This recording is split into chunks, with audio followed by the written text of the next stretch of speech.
Hi guys, today I want to take one important unit, that is unit number 15, nervous system. First of all, you want to know the learning objectives of this lesson. Admire nervous system as the control and coordinating center of the body. எப்படி இந்த nervous system நம்ம பாடியை control பண்ணுது, coordinate பண்ணுது அப்படின்றத நம்ம படிக்க போகிறோம். Learn the components of the nervous system. Nervous சிஸ்டத்தோட காம்பனன்ட்ஸ், உட்பிரிவுகள் என்ன, உட்கூறுகள் என்ன அப்படின்னு பார்க்க போகிறோம். Analyse the transmission of nerve impulse. Nerve impulse வந்து எப்படி டிரான்ஸ்மிட் ஆகுது அப்படின்றத பற்றி அனலைஸ் பண்ண போகிறோம். Understand the division of human nervous system. இப்போ ஹியூமன் நர்வஸ் சிஸ்டமான பிரெயின், ஸ்பைனல் கார்ட் அதை பற்றி படிக்க போகிறோம். Interpret the different section of brain which handle the different function. அப்போ ஹியூமன் பிரெயினோட டிஃப்ரெண்ட் செக்ஷன்ஸை பற்றியும் அது என்னென்ன ஃபங்க்ஷன்ஸ் அது பண்ணுதுன்றதை பற்றி படிக்க போகிறோம். To know the significance of reflex action and its operative pathway. Reflex ஆக்ஷன்னா என்ன, அதனோட ஆப்ரேட்டிவ் பேத்வே என்ன, அதனுடைய முக்கியத்துவம் என்ன, அதை பற்றி தான் படிக்க போகிறோம். Introduction. One of the characteristic features of all living organisms is responding to stimuli. எல்லா லிவிங் ஆர்கானிசமும் பார்த்திங்கன்னா ஸ்டிமுலிக்கு ரெஸ்பான்ஸ் பண்ணும் அப்படின்னு சொல்கிறாங்க. இப்போது ஸ்டிமுலி அப்படின்னா என்னன்னு நம்ம தெரிஞ்சுக்கணும். ஸோ ஸ்டிமுலி அப்படின்னா தூண்டல்கள் அப்படின்னு சொல்கிறோம். For example heat, cold, sound, அப்புறம் டச்சு, ஸ்மெல்லு, டேஸ்ட்டு, பெயின், இது எல்லாமே ஸ்டிமுலி தான் சொல்கிறோம். ஸோ அப்போ இது பார்த்திங்கன்னா ஒரு இம்பார்ட்டண்ட் புக் பேக் கொஸ்டின் ஒன்று இருக்குது. டிஃபைன் ஸ்டிமுலஸ் அப்படின்னு ஒரு question. Define stimulus. Stimulus refers to the changes in the environmental condition. அதுக்காக தான் ஆன்சர். ஃபஸ்ட்டு 2 மார்க் கொஸ்டினே இதான் answer. Define stimulus. Stimulus refers to the changes in the environmental condition that are detected by receptors present in the body. So இந்த stimulus வந்து பார்த்திங்கன்னா changes in the environmental conditions, environmental கண்டிஷனில் சேஞ்சஸை வந்து detect பண்ணுறது தான் இது ஸ்டிமுலஸ்ன்னு சொல்கிறோம். சரி, அதை அந்த ஸ்டிமுலஸை டிடெக்ட் பண்ணுறது யார் அப்படின்னு பார்த்தீங்கன்னா receptors which are present in the body. அந்த உணர்வு ஏற்பிகள்னு சொல்கிறோம் இல்லையா, அதை டிடெக்ட் பண்ணுறவங்களா இருப்பார், அதுதான் நரம்புகள்னு சொல்கிறோம். Relevant changes in the activities of organism to a particular stimuli are called the reactions or response. இப்போது ஒரு ஸ்டிமுலிக்கு நம்ம காட்டுற அந்த பதிர்வினையை தான் நம்ம என்ன சொல்கிறோம், ரியாக்ஷன்ஸ் ஆர் ரெஸ்பான்ஸ்னு சொல்கிறோம். For example, if you touch a hot object, ஒரு சூடான பொருள் டச் பண்ணும்போது என்ன பண்ணுறோம், உடனே சட்டுன்னு நம்ம கையை எடுக்கிறோம். ஸோ அதுதான் ரியாக்ஷன்ஸ் ஆர் ரெஸ்பான்ஸ்னு சொல்கிறோம். Living organisms show the response to a different kinds of stimuli. So living organism எல்லாமே அந்த டிஃப்ரெண்ட் கைண்ட்ஸ் ஆஃப் ஸ்டிமுலிக்கு ரெஸ்பான்ஸ் பண்ணுது. ஸோ என்னென்ன டிஃப்ரெண்ட் கைண்ட்ஸ் ஆஃப் ஸ்டிமுலி அப்படின்னா, that is heat, cold, sound, smell, taste, touch, pressure, pain or force of gravity etcetera. இப்போ heat touch பண்ண உடனே நம்ம கையை எடுக்கிறோம். அதே போல் கோல்டை டச் பண்ணோடனே கையை ரொம்ப சீக்கிரமாக எடுக்கிறோம். சவுண்டு நம்ம அதிகமான சவுண்டை உணரும் போது காதை மூடிக்கிறோம். அப்போ ஸ்மெல் பண்ணும்போது நல்ல ஸ்மெல்லாக இருந்ததுன்னா நல்லா ப்ரீத் பண்ணி இழுப்போம். அப்போ அதுவே பேட் ஸ்மெல், ஓடோ ஸ்மெல், பேட் ஸ்மெல்லாக இருந்ததுன்னா மூக்கை பொத்திக்கும். டேஸ்ட்டுக்கும் நம்ம ரெஸ்பான்ஸ் பண்ணுறோம். Touch, pressure, pain or force of gravity, இது எல்லாத்துக்கும் நம்ம ரெஸ்பான்ஸ் பண்ணுறோம் அப்படின்னு சொல்கிறாங்க. அண்ட் நெக்ஸ்ட் லைன் பாருங்கள், அவங்களே கொடுத்துருக்காங்க.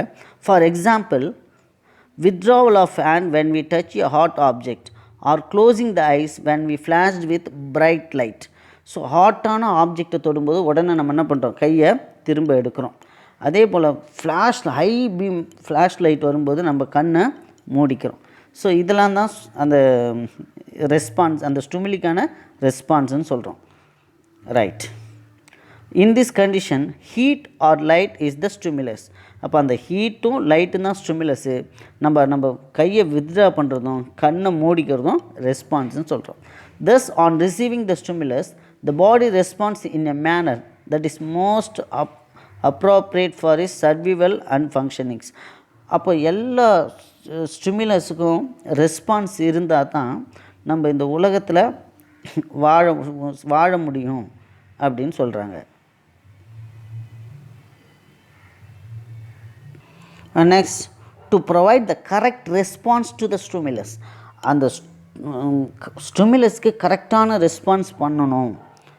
It is necessary that all the organs work together a proper coordinated manner. இப்போ ஒரு ஸ்டிமுலிக்கு ரெஸ்பான்ஸ் பண்ணுறதுக்கு பார்த்திங்கன்னா ஆல் த ஆர்கன்ஸ், நம்ம உடம்புல இருக்கிற எல்லா ஆர்கன்ஸும் ஒரு கோஆர்டினேட் பண்ணால் தான், ஒரு கோஆப்ரேஷன் பண்ணால் தான் அது நடக்கும். This working together of various organ in a systematic or controlled and efficient way to produce the proper response of various stimulus is called coordination. So அப்போ various stimulus, temperature, heat, cold, touch, taste, smell, இந்த மாதிரி various ஸ்டிமுலஸ்க்கு response பண்ணுறதுக்கு பார்த்தீங்கன்னா நம்மளோட பாடி வந்து எப்படி இருக்கணும், ஒரு கோஆர்டினேஷனாக இருக்கும், ஒருங்கிணைதாக இருக்கணும். In animals including the human, the coordination between the various cells and organ is essential for the device. அப்போ ஒவ்வொரு ஒரு ஹியூமன் பீயிங் எடுத்துக்கிட்டோம்னா அவங்களோட பாடியில் இருக்கிற அனைத்து செல்களும் எல்லாமே ஒருங்கிணைந்து பண்ணால் தான் இந்த ஒர்க்கை செய்ய முடியும். And activities to maintain the physiological balance is called homeostasis. So இந்த ஃபிசியலாஜிக்கல் பேலன்ஸை தான் நம்ம என்ன சொல்கிறோம், ஹோமியோஸ்டாட்டிசிஸ், தட் இஸ் தன்னிலை காத்தல் அப்படின்னு சொல்கிறோம். In this unit shall we learn about the one of the major regularity system of nervous system and is control over the body activity. அப்போ இந்த யூனிட்டில் நம்ம நர்வஸ் சிஸ்டம்னா என்ன, அதனுடைய கண்ட்ரோலிங் ஆக்டிவிட்டீஸை பற்றி படிக்க போகிறோம். The nervous system is made up of nervous tissue. Nervous system எதனால் உருவாக்கி, நர்வஸ் டிஷ்யூவால். It is formed 3 distinguished component, namely the neurons, neuroglia and nerve fibres. இப்போ நர்வஸ் சிஸ்டம் பார்த்திங்கன்னா நர்வஸ் டிஷ்யூவால் உருவாகிருக்கும். இது வந்து பார்த்திங்கன்னா 3 உட்கூறுகளை கொண்டு இருக்கும். That is neurons and neuroglia and nerve fibers. First, neuron.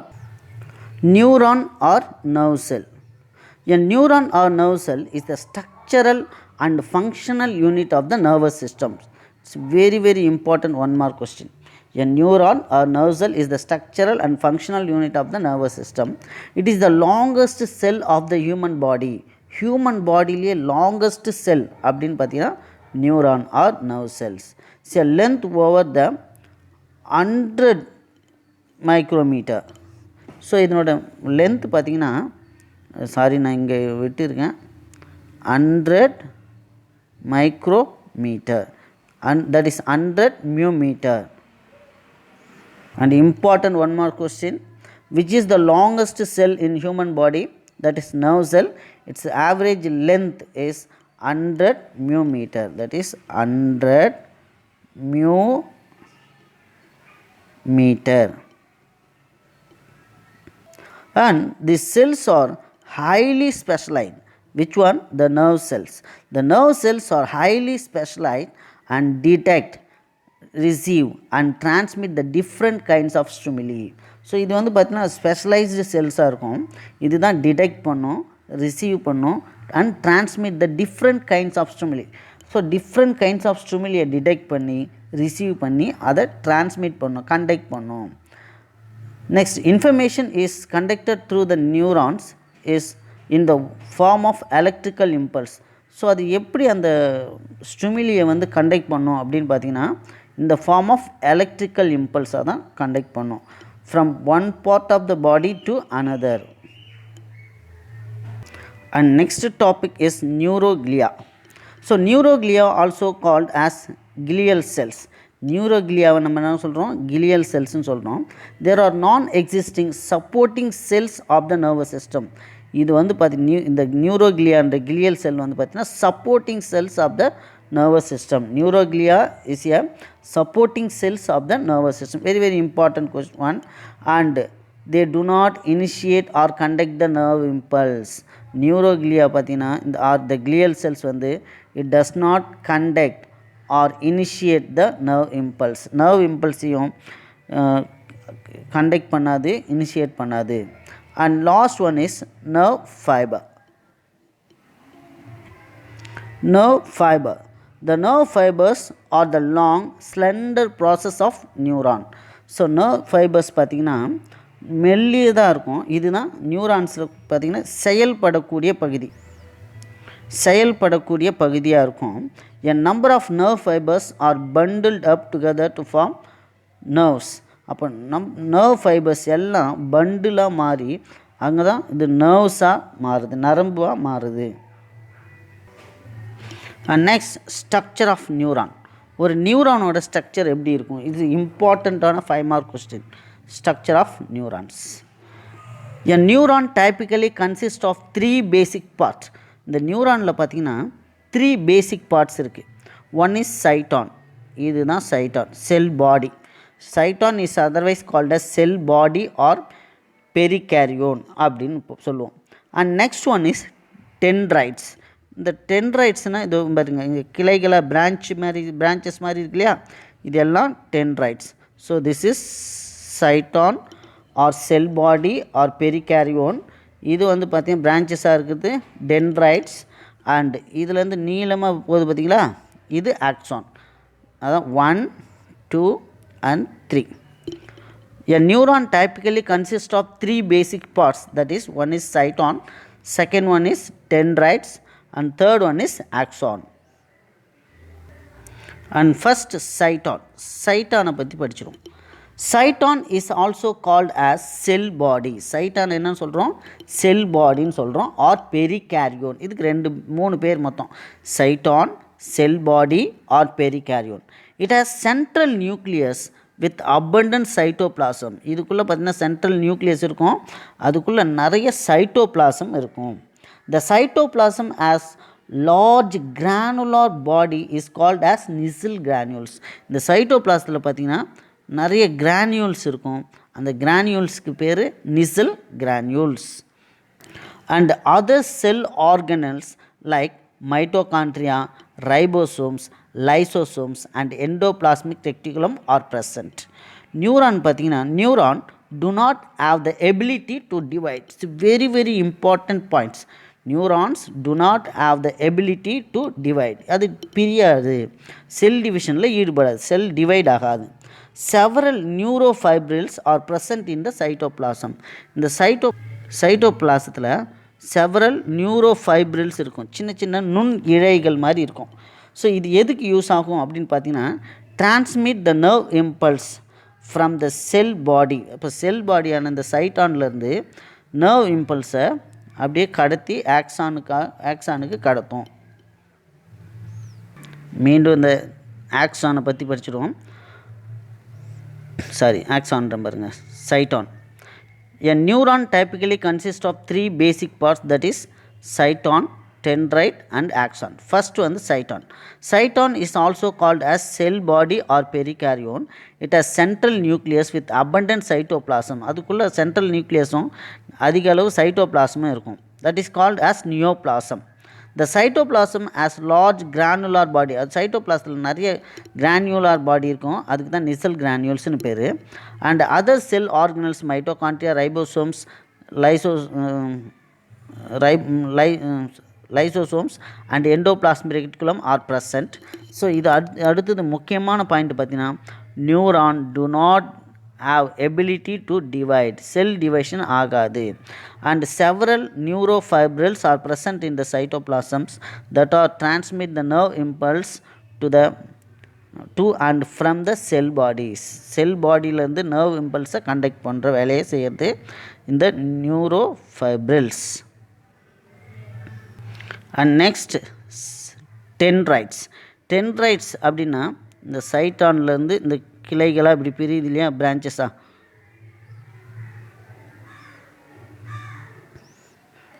இதுதான் டென்ட்ரைட்ஸ்.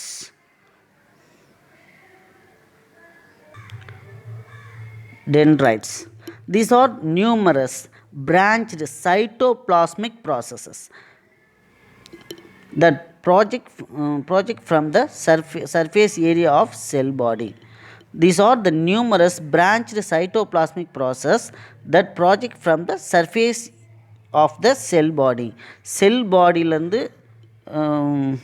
நீண்டு வளர்ந்துருக்கிற அந்த ப்ராசஸ்க்கு பேர் தான் டென்ட்ரைட்ஸ் அப்படின்னு சொல்கிறோம். அடுத்தது பார்த்திங்கன்னா second point, they conduct nerve impulse toward the cyton. சைட்டானை நோக்கி நர்வ் இம்பல்ஸை கடத்தும், செல் பாடிக்கு கடத்தும். And the branched projections increasing the surface area of receiving the signal from the nerve cells.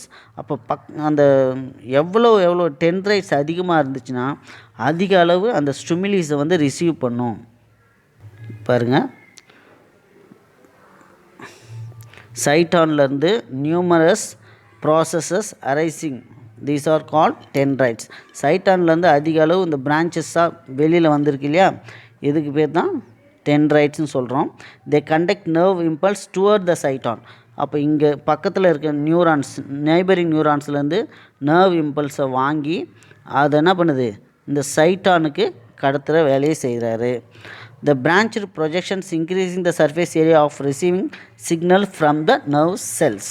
So இந்த டென்ட்ரைட்ஸ் வந்து அதிகமாக இருந்துச்சுன்னா அதிக அளவு சிக்னல்ஸை பக்கத்தில் இருக்கிற நெய்பரிங் நியூரான்ஸ்லேருந்து ரிசீவ் பண்ண முடியும். And next is axon. Axon is a single, ஒன்று தான் இருக்கும், elongated and slender projections. Single elongated and slender ப்ரொஜெக்ஷனாக இருக்கும். The end of the axon, இந்த ஆக்சான் எண்டில் பார்த்தீங்கன்னா இட் ஹாஸ் பிரான்ச்சஸாக கிளைகளாக இருக்கு இல்லையா. The end of axon terminate as a fine branches which terminate into knob like swelling. Knob மாதிரி ஒரு குமிழ் மாதிரி இருக்குது பாருங்க. Knob like swelling is called as synaptic நாப். இதுக்கு தான் சைனாப்டிக் நாப்னு பேர். The plasma membrane of axon, இதுதானே ஆக்சான். இந்த ஆக்சானில் இருக்கிற பிளாஸ்மா மெம்பரேனுக்கு என்ன பேர், ஆக்சோலெம்மான்னு பேர். அண்டு அதில் இருக்கிற சைட்டோபிளாசத்துக்கு என்ன பேர்னா ஆக்சோபிளாசம்னு பேர். It carry the impulse away from the cyton. இந்த ஆக்சான் என்ன பண்ணும், இந்த சைட்டான் கிட்டேருந்து வர இம்பல்ஸை எடுத்துக்கிட்டு போயிட்டு இந்த பிரான்ச்சு சைனாப்டிக் நாப் வழியாக இன்னொரு நியூரானுக்கு கொடுக்கும். அண்ட் த ஆக்சான், இந்த ஆக்சானை சுற்றி பார்த்தீங்கன்னா maybe covered by a protective sheath is called myelin sheath. ஆக்சானை சுற்றி பார்த்தீங்கன்னா ஒரு உரை ஒன்று இருக்கும், அந்த உரைக்கு பேர் தான் myelin sheath. That is cover is called as myelin sheath. And this myelin sheath is furtherly covered by Schwann cells. அந்த மைலின் ஷீட்டுக்கு மேலே பார்த்தீங்கன்னா ஃபர்தராக ஸ்வான் செல்ஸ் வந்து ஒரு ப்ரொடெக்டிவ் கவரிங்காக அதை சூழ்ந்துருக்கும். அண்டு அதுக்கு தான் நியூரிலெம்மா அப்படின்னு பேர். இது வரைக்கும் பாருங்கள், இது ஆக்சான். ஆக்சானை சுற்றி இந்த மைலின் ஷீட் இது இருக்கு இல்லையா, இதுதான் மைலின் ஷீட். இந்த மைலின் ஷீட் பார்த்தீங்கன்னா கண்டினியூஸாக இருக்காது. இங்கே படத்தை பார்த்தா தெரியும், நாட் கண்டினியூ. இங்கே ஒரு கேப் இருக்குது, இங்கே ஒரு கேப் இருக்குது, இங்கே ஒரு கேப் இருக்குது, இங்கே ஒரு கேப் இருக்குது. ஸோ இதை தான் நம்ம என்ன சொல்கிறோம், நோடு அப்படின்னு சொல்கிறோம். Myelin sheath breaks up intervals of depression is called node of Ranvier. இதுதான் நோட் ஆஃப் ரான்வீர். இது ஒரு நோட் ஆஃப் ரான்வீர், இது ஒரு நோட் ஆஃப் ரான்வீர், இது ஒரு நோட் ஆஃப் ரான்வீர், இது ஒரு node of Ranvier. The region between the nodes is called internode. இந்த ரெண்டு நோடுக்கு இடையில் இருக்கிற பகுதியை தான் நம்ம இன்டர்நோட் அப்படின்னு சொல்கிறோம். Myelin sheath act as insulators and ensure the rapid transmission of nerve impulse. இந்த மைலின் ஷீட் வந்து பார்த்திங்கன்னா அது ஒரு பாதுகாப்பு கவராக இருக்கும். ஸோ இதுதான் ரேப்பிட் டிரான்ஸ்மிட் ஆஃப் இம்பல்ஸ், அந்த எலக்ட்ரிக்கல் இம்பல்ஸை அப்படி கண்டக்ட் பண்ணுறதுக்கு யூஸ் பண்ணிக்கும். நெக்ஸ்ட் டாபிக் பார்த்தீங்கன்னா சைனாப்சிஸ்ன்னு சொல்கிறோம். ஸோ எக்ஸாம்பிள் நான் வரைகிறேன்.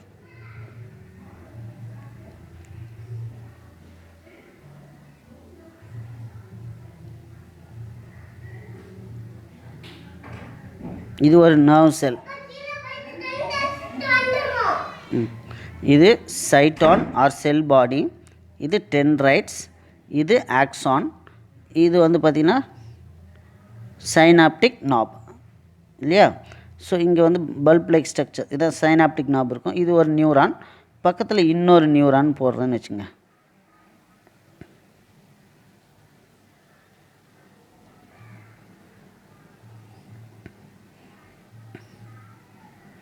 இது இன்னொரு நியூரான்.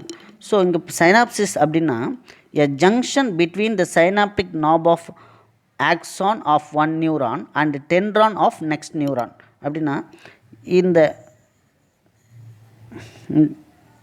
இது இந்த நியூரானோட சைனாப்டிக் நாப் இருக்கு இல்லையா, இதுவும் அடுத்த நியூரானோட டென்ட்ரைட்ஸ் இருக்கு இல்லையா, இதுக்கும் இந்த இடைப்பட்ட அந்த இந்த கேப்பை தான் நான் சொல்கிறோம் சைனாப்சிஸ் அப்படின்னு சொல்கிறோம்.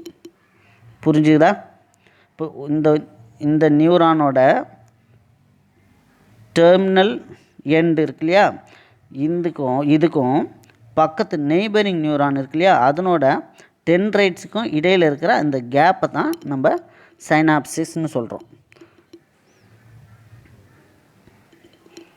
The information from the one neuron can pass another neuron through this junction. அந்த ஜங்ஷன் வழியாக தான் இந்த ஜங்ஷன் வழியாக தான் ஒரு நியூரான்லேருந்து இன்னொரு நியூரானுக்கு அந்த நர்வ் இம்பல்ஸ் வந்து கண்டக்ட் ஆகும். இது எப்படி கண்டக்ட் ஆகும் அப்படின்னு பார்த்தீங்கன்னா த்ரூ த கெமிக்கல்ஸ். இந்த பல்ப் மாதிரி இருக்கு இல்லையா, இங்கே ஒவ்வொன்றுத்துலேயும் இதில் பார்த்திங்கன்னா ஒரு கெமிக்கல்ஸ் இருக்கும். அந்த கெமிக்கல்ஸ்க்கு என்ன பேர்? Acetyl choline. ஸோ இந்த கெமிக்கல்ஸ் தான் நியூரோ டிரான்ஸ்மிட்டர்ஸ் அப்படின்னு ஆக்சுவலாக இதை நியூரோ டிரான்ஸ்மிட்டர்னு சொல்கிறோம். அதுக்குள்ளே இருக்கிற கெமிக்கல்ஸுக்கு பேர் அசிட்டைல் கொலைன். இந்த அசிட்டைல் கொலைன்ஸ் வந்து அது என்ன பண்ணும், ரிலீஸ் ஆகும்போது இதில் இருக்கிற அந்த இம்பல்ஸ் வந்து நெய்பரிங் நியூரானில் இருக்கிற அந்த டென்ட்ரைட்ஸ் அது ரிசீவ் பண்ணிக்கும். That's all. புரிஞ்சதுன்னு நினைக்கிறேன்.